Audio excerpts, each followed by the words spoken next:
Ali, চাতাৰ Ali, bubble ৰাবা, Tapan ডেইমাৰি, বাবু বড়, ধৰ্মেশ্বৰ বড়, ধনজিৎ বড়, Rohit বসুমতাৰি,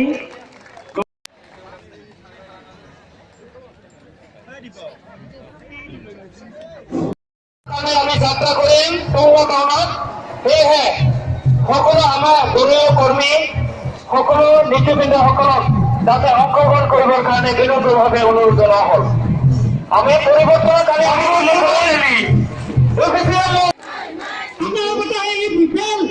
thank U.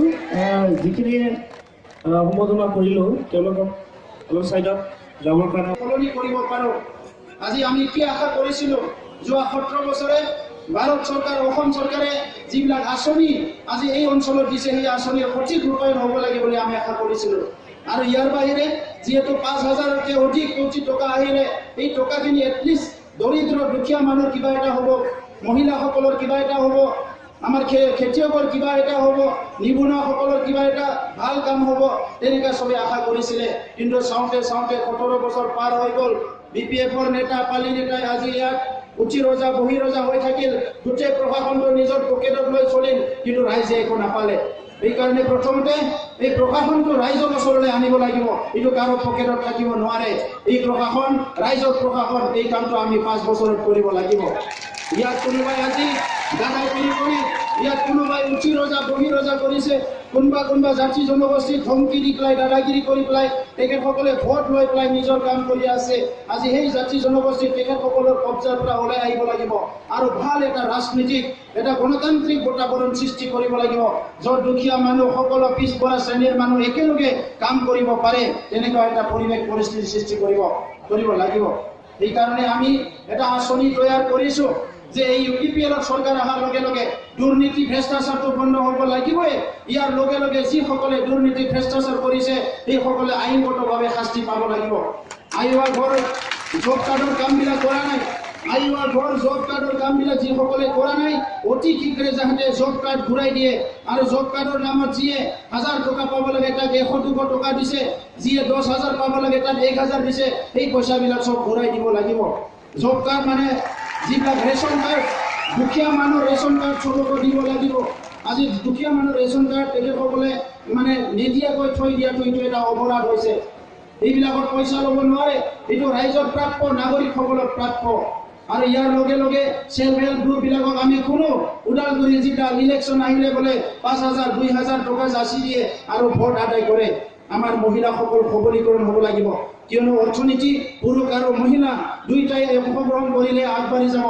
সেইকাৰণে 2,000 5,000 নহয়, UPPL চৰকাৰ আহিলে আমি কৈছোঁ প্ৰত্যেকটো চেল্ফ হেল্প গ্ৰুপত 75,000 কৰি টকা দিয়া হ'ব, যাতে কিবা নহয় কিবা এটা কৰিব পাৰে। আৰু কোনো অফিচত যোৱাৰ নামত ফাইল ইফালে কৰাৰ নামত টকা খাব নোৱাৰে। সেইকাৰণে আমি কৈছোঁ UPPL চৰকাৰ আহিলে 6 মাহৰ ভিতৰত প্ৰত্যেকটো গাঁৱত কম্পিউটাৰ আৰু ইণ্টাৰনেট বহাই দিয়া হ'ব। আপোনালোকৰ অভাৱ অভিযোগ আপোনালোকে কোকৰাঝাৰত যাব নালাগে, আপোনালোকে ওদালগুৰি যাব নালাগে, আপোনালোকে কত দূৰত যাব নালাগে। নিজৰ গাঁৱৰ পৰাই কি অভাৱ অভিযোগ, ৰাস্তা নাই, দলং নাই, হস্পিটেল নাই, ডক্টৰ নাই, এম্বুলেন্স অহা নাই, সব নিজৰ গাঁৱৰ পৰাই এপ্লিকেশ্যন দিব পাৰিব।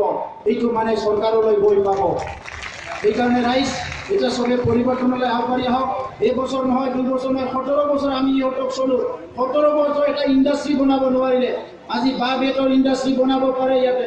আজি কি আছে আমাৰ লাইফ ষ্টক এনিমেল হাজবেণ্ডাৰী, যিটো মানে মুৰ্গী পালন কৰা, হাঁহ কুকুৰা পালন কৰা, মহিলাসকলৰ বোৱা কাটা, বেগ বনোৱা, পুতলা বনোৱা, বহুত ইণ্ডাষ্ট্ৰী আহিছে। আজি এইটো কৰিব পাৰে, যাতে নিজৰ ঘৰত থাকি উপাৰ্জন কৰিব পাৰে, কিন্তু সেইবিলাক একো নকৰিলে।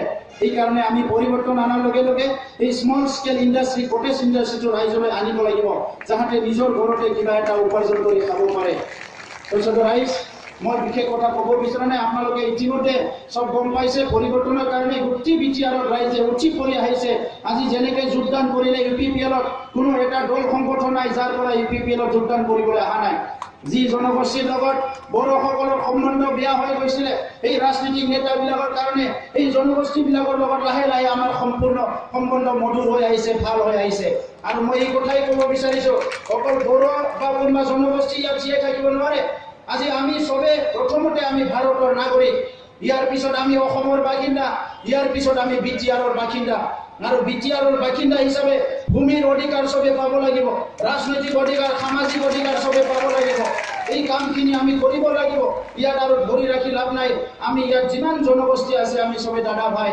ইয়াত গোৰ্খাও অধিকাৰ পাব লাগিব, আদিবাসীও পাব লাগিব, মাইনৰিটিও পাব লাগিব, বঙালীও পাব লাগিব, ৰাভা শৰণীয়া চবে পাব লাগিব।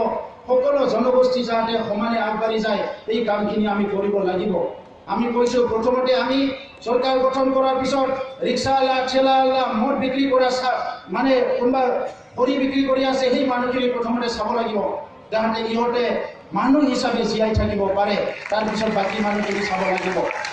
ভাৰত চৰকাৰৰ বহুত ভাল ভাল আঁচনি আছে।